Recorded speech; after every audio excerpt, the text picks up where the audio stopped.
Hi, my name is Justin Nguyen, and I'm in Period 3 Peer Mediation. Hi, my name is Chanwohooo, and I'm from the Period 5 Peer Mediation class. Our goal for our action project was to investigate exclusion, particularly in friend groups which many teenagers experience.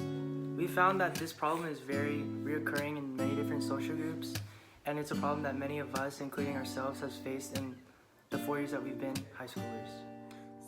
When first conducting our survey, we discovered that many of our fellow classmates feel that exclusion is a problem on campus. As you can see, there are some 4s and some 3s. Chan and I discovered that there's a lack of connection between friends in their social groups.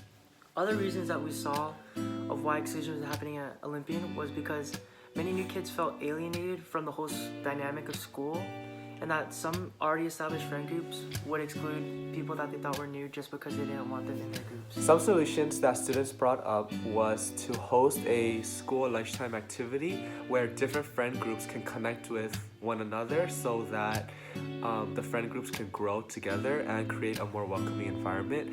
Another solution was to have a school-wide event where the school addresses the detrimental effects of exclusion and why we as a school should address it and make sure that it doesn't spread. To reduce exclusion from growing, we had a lunchtime activity called the Human Knot, in which people have to work together to untangle themselves.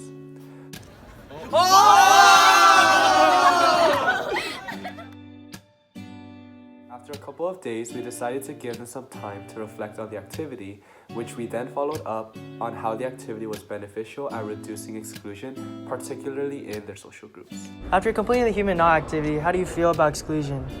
I think that is something that can be prevented really easily by just introducing other people and joining them together as friends. After the activity, we decided to have an open discussion with particular underclassmen social group and see how that exclusion affected them in that particular group. During our discussion, one of the participants opened up about a time when a small act of exclusion really affected the way he felt, and that scenario was when him and his friends went to a mall and his friends forgot to open the door for him as he was the last one in his group to walk into the store. After the discussion, we interviewed specific participants who felt excluded in the groups and got their point of view on how that particular problem affected them. Okay. What are some ways that we can combat exclusion in your particular friend group or social group that you hang out with? Honestly, communication is key in any friend group, any relationship, even in anything. Yeah. Honestly, just even if it's just talking about it with one person, speaking up about it, maybe they might, go tell everyone else to oh hey, include them, let's start something, and then it might change something, even though it's really small in the beginning, but later on it's a big impact.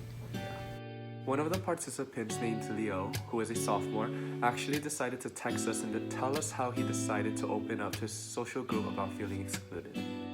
The main thing that we have learned from this project is that exclusion plays a prominent role in teenagers' lives, and it is essential to speak up to their friend groups. By one friend speaking up, the social group is more willing to open up, as well as leading to a spread of everyone opening up, free from judgment and insecurities. We hope to continue these acts of kindness in second semester and to the colleges that we plan to go to.